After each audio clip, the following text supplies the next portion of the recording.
Hi, class. Okay, so for today's math lesson, you don't have any homework, but you do have page 220 in your student book. Okay, so it should be titled More Multiplication Strings. What you're going to be doing today for number 1A is you're going to find the product on the left side of the page, then use the information to find the products on the right side of the page.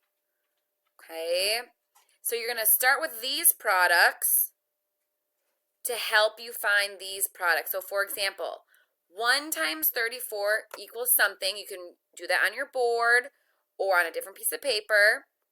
And then looking that, hey, I went from 1 times 34 to 3 times 34.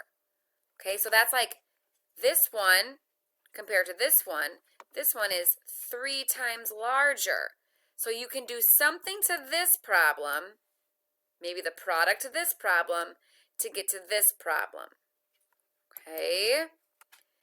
Then, just like we do with problem strings, how can you use maybe to find 5 times 34 with any of these problems plus this one that you just did? Okay? And then what can you do to find, how can you use 10 times 34 to help you solve 30 times 34? And then 20 times 34 times 15 times 34. So you're going to do all of this all of this one, this one, this one, this one first. And then you're going to go to these problems. For these problems, for these ones over here, how can you use these to the left to help you?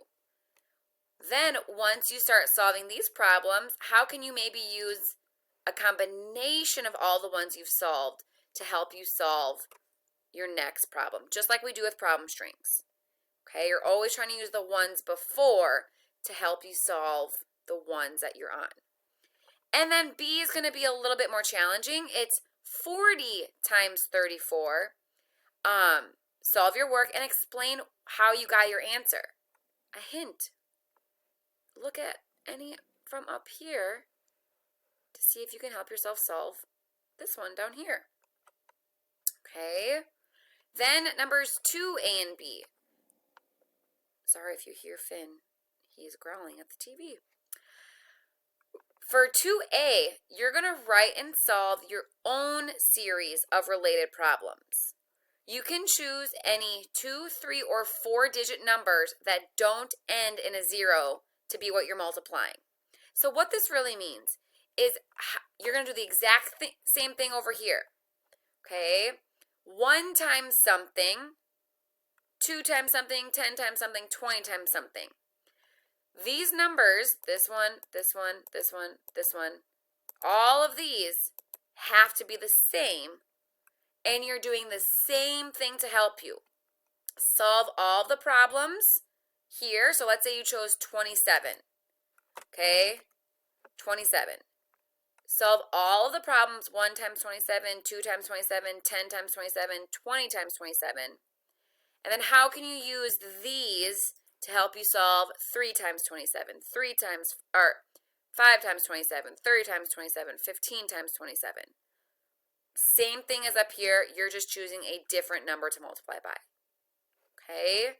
Then, using a combination of numbers, you're going to try to solve a harder problem, just like 40 times 30. That was 40 times 34, I'm sorry. That was the hardest one here. You're going to make up a number. So let's just say I want to now try 50 times 27 equals whatever. Then I'm going to go back here and see what I can do to help myself solve 50 times 27. Okay? You're basically taking number 1A and B and creating your own for 2A and B. I hope that helps. Okay? Try your best, and I'll see you later. Bye.